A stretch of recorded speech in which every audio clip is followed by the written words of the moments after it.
their ballots. And several correspondences would have been written to the returning officer and to the Election and Boundaries Commission to treat with those issues. Right? Any conversation as well too that is being had that because of these recounts that normal government processes are being halted in or curtailed in some way, form or fashion is totally false. We have had the President of the Republic of Trinidad and Tobago coming out and indicating that that is not the case. We have had other legal luminaries coming out and indicating that that is not the case. The incompetence of an administration to handle certain issues were present and clear before August the 10th. It continued on the day of August the 10th and it will continue thereafter. Let no one say that what we are doing is in some way, form or fashion irregular or illegal. The law provides for it. And we have always stood on the side of the law and on the side of law-abiding citizens within our country, and it is something that will benefit the entire country by illuminating all of these irregularities, because it will benefit the country in the long run. We need to have the process, maintain the integrity of the process is being maintained, and we will continue to do so. Nothing about the process is illegal, nothing about the process is obstructionist, nothing about the process is procrastinating in any form or fashion. The law provides for it.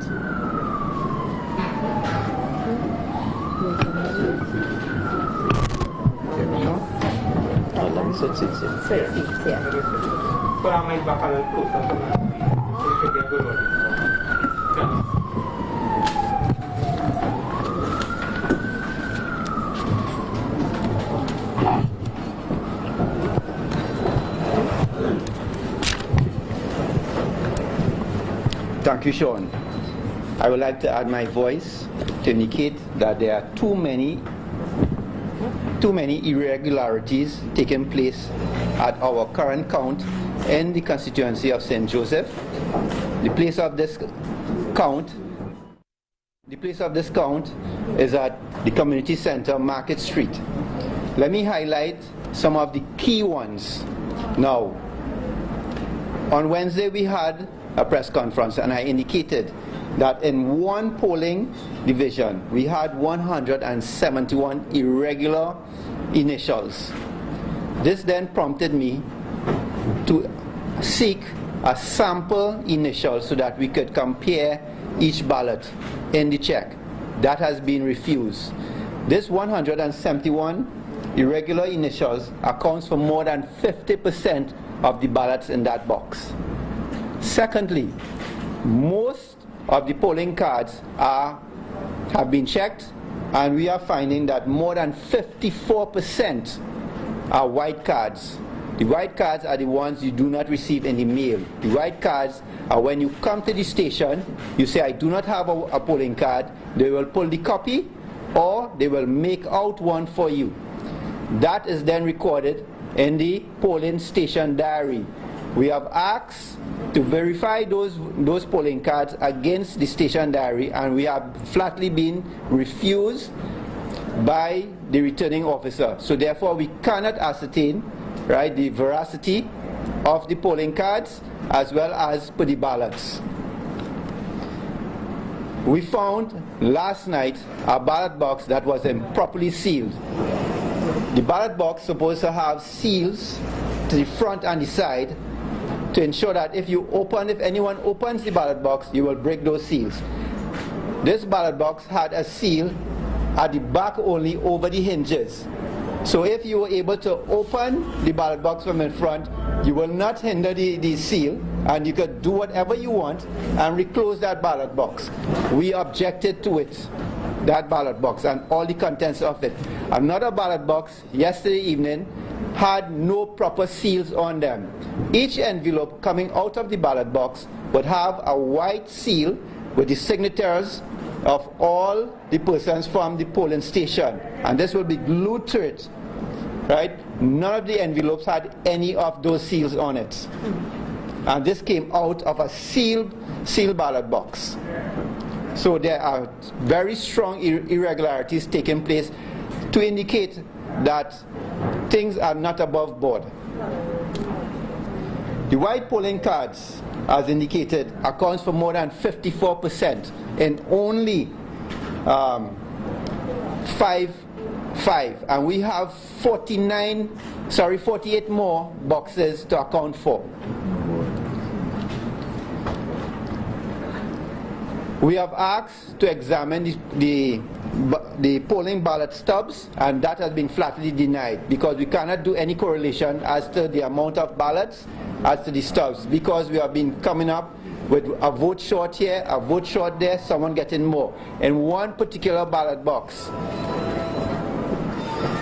on the statement of poll, we had a figure that was decreased by 10.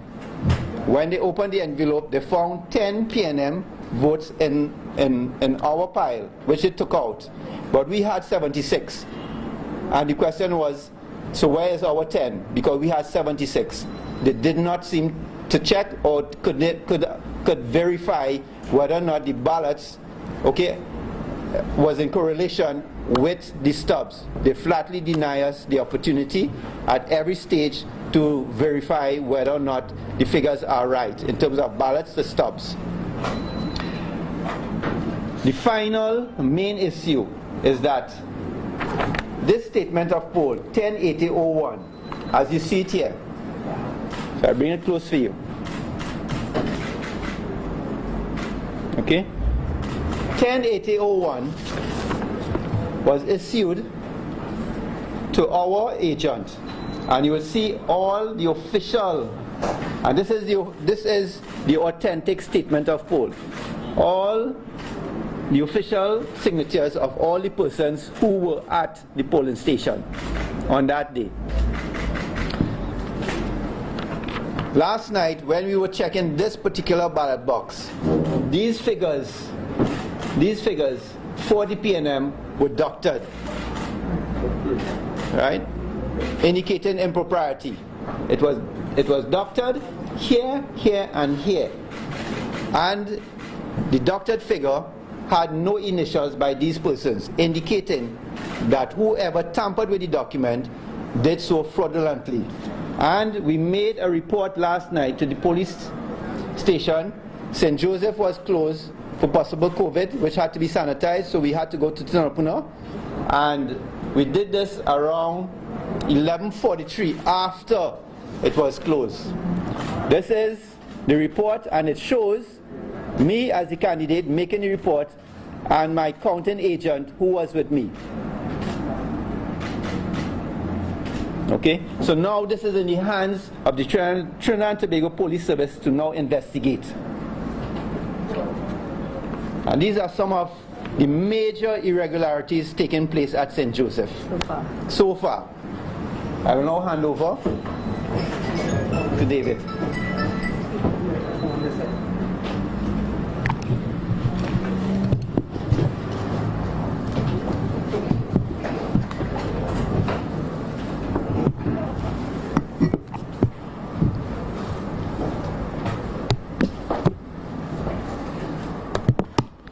Everybody good there? Is everybody okay? Good afternoon. I'd like to welcome all of you to the wonderful constituency of Tanapuna. What we've seen in our recount as representatives of the United National Congress has been alarming. First of all, some of my colleagues stated that we've asked also in Tanapuna to have a specimen signature present. None was provided. We were flatly told none would be provided. So we have nothing to compare to the signatures on the ballot, which for me is unbelievable in itself.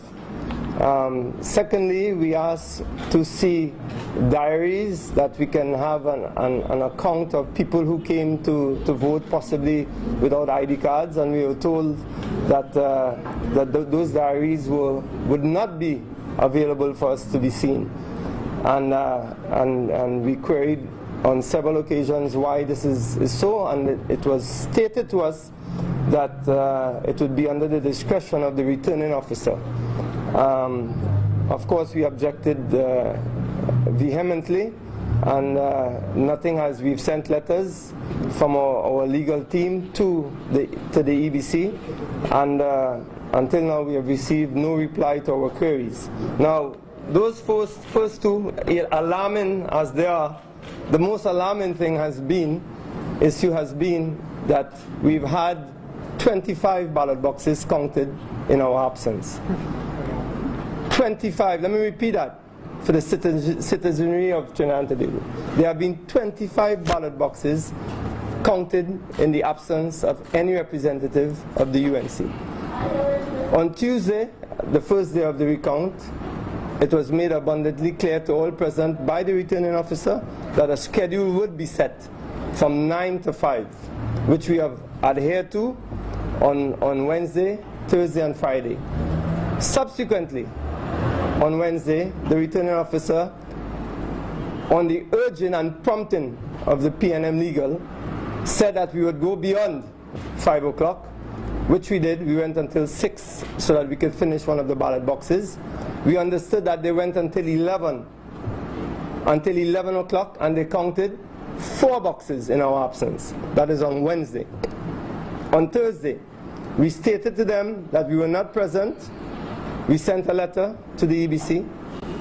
On Thursday, we reiterated that the schedule was set 9 to 5. We were there promptly and went from 9 to 5. We even went further until 6 o'clock, until one of the ballot boxes were finished. We understand they went again from 6 to 11 without any UNC representative being there. And they counted 5 boxes on Thursday. I want you to listen well. Last night, the same thing happened. We went from 9 to 5. And they continued after the allotted time from 6 to 11. And miraculously, they counted 16 boxes. 16 boxes in our absence. So that means they've counted 25 ballot boxes without, in what is supposed to be a democratic, transparent process, without us being present. Now, just the math alone, that is impossible to count 16 boxes. In a normal day, we have counted 8 boxes from 9 to 5. They've counted 16 boxes from 6 to 11 last night. Now, that is highly suspicious. I am not afraid to say and question the motives of the EBC. I do not care if they are offended, because what is important is that the process is seen through, is seen as democratic, transparent, and it serves the people of Trinidad and Tobago. And that has clearly not happened here.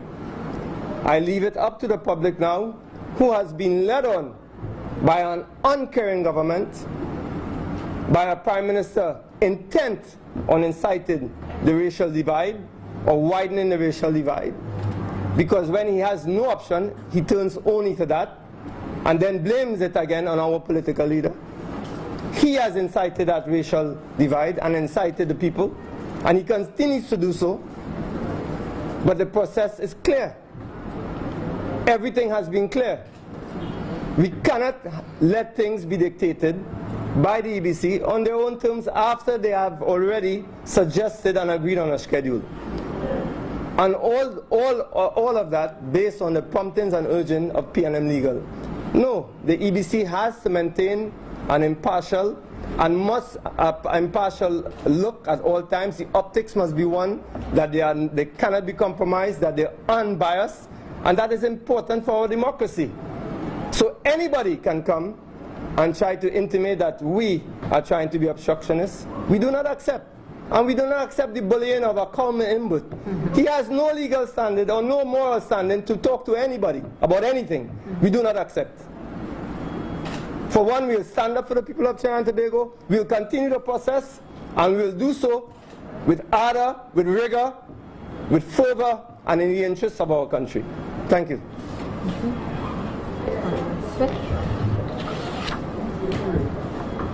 Good afternoon, members of the media. Good afternoon. My name is Julian John, and I'm the candidate, or was the candidate for the constituency of Horquetta Talparo.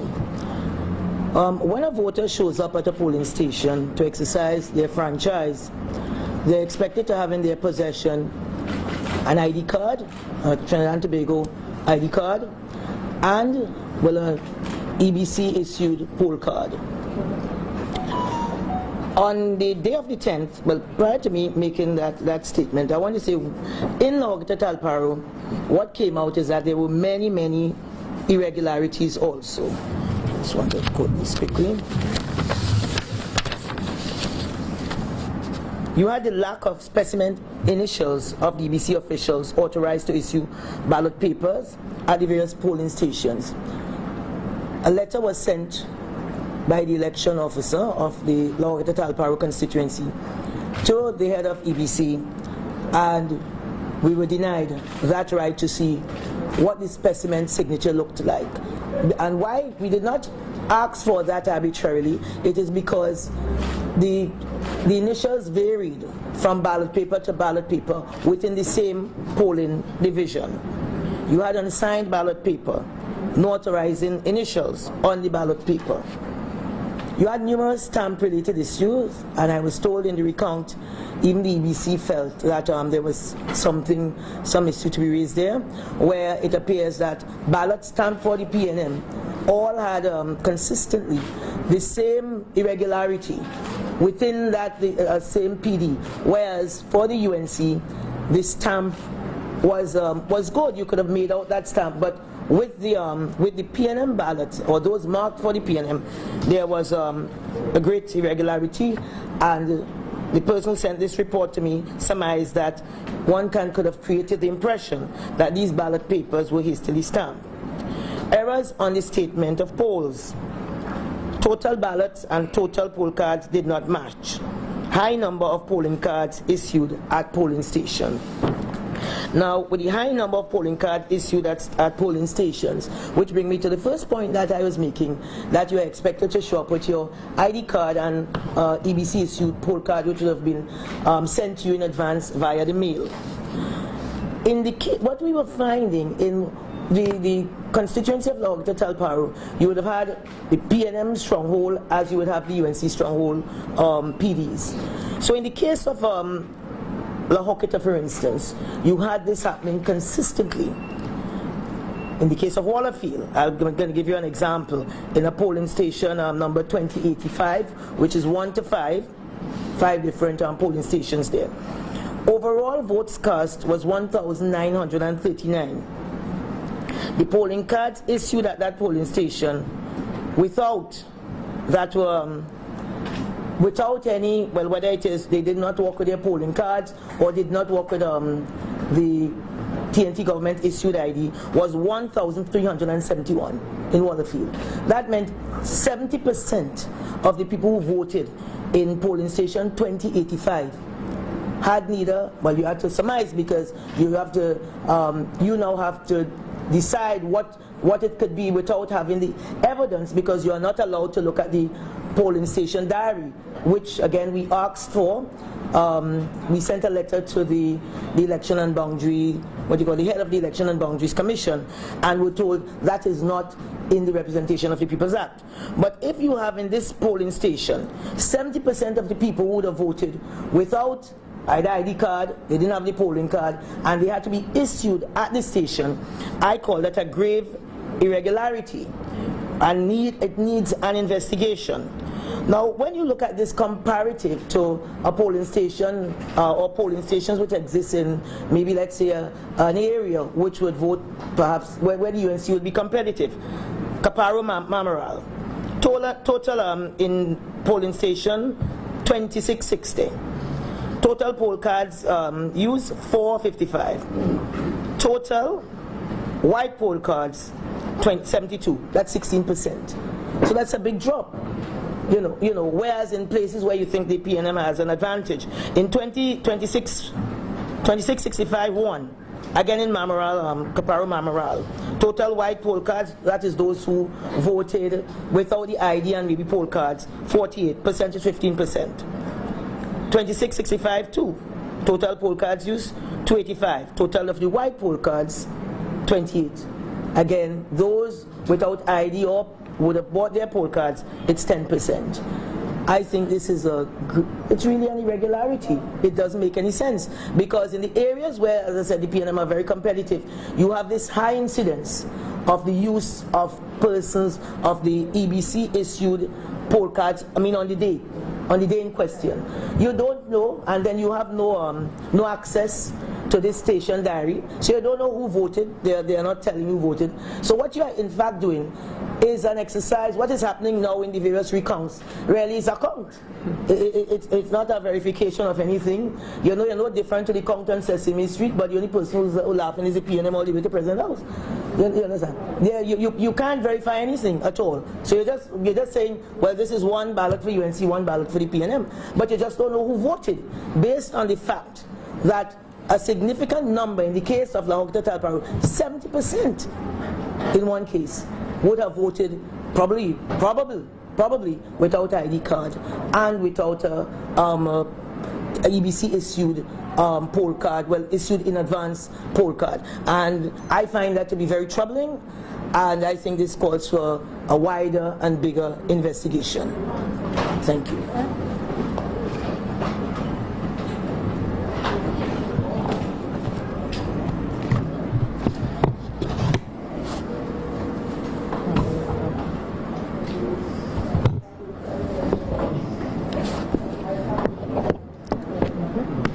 Hi, good afternoon, everybody.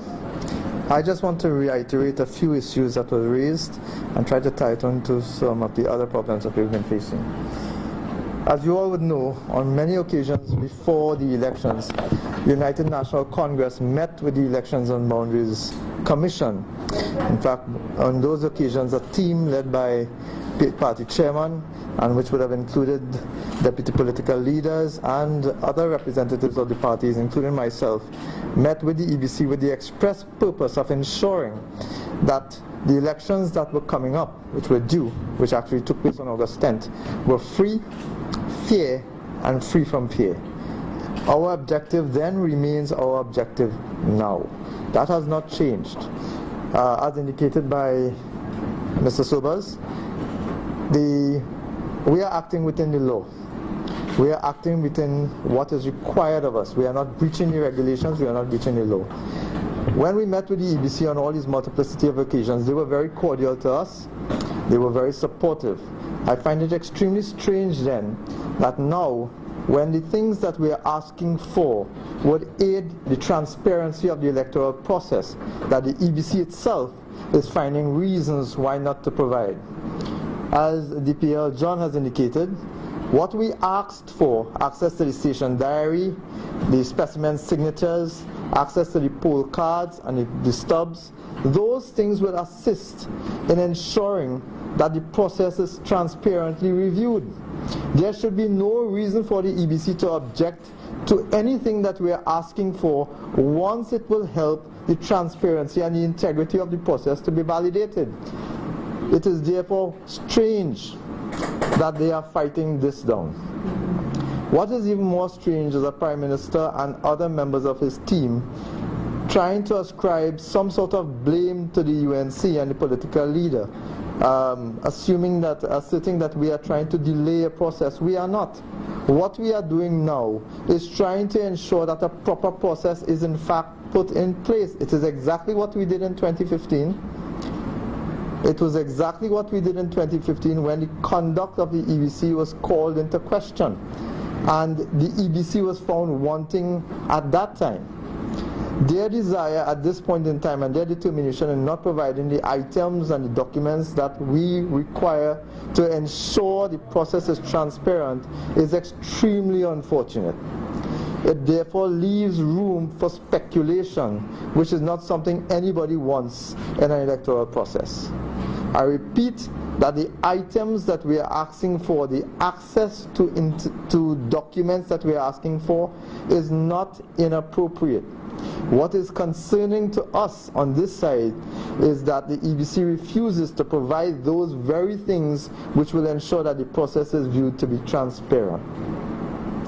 I want to also remind you that the political leader had asked for international observers. In 2015, the then opposition leader, Dr. Keith Rowley, had also demanded the presence of international observers. We have been told that he wrote to the CARICOM and other agencies seeking international observers, we are told that we've requested copies of the correspondence. We have not seen letters to him or letters from them to him. Sorry, we have not seen letters from him to them and letters from them to him. It is strange, don't you find? It is very strange that a political leader and prime minister would not be easily, anxiously willing to provide those documents for the avoidance of doubt.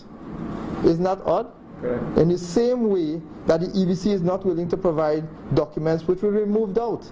That is very, very unfortunate again. I would like to commend members of the public, however, who took up the challenge issued by the leader of the opposition, Mrs. Kamala Prasad-Bissessar, pre-August 10th, when she asked that since the political leader of the PNM was not inclined to have international observers, that citizens become national observers and report what you found. And in several instances, citizens have gone to Facebook and to other forms of social media to highlight their own experiences, which in many instances reflected some of the issues that we found here. The issues we found here have, in many cases, the potential to affect the numbers in this election. You are asked to judge for yourself. My colleague indicated that we are providing the information to you so that you can judge for yourself the veracity of what we are finding, which are substantial numbers of irregularities, which we are not being able to dismiss, which we are not being able to address properly, because the Elections and Boundaries Commission has taken it to their heart not to provide the wherewithal so to do. Thank you very much. Any questions? Oh.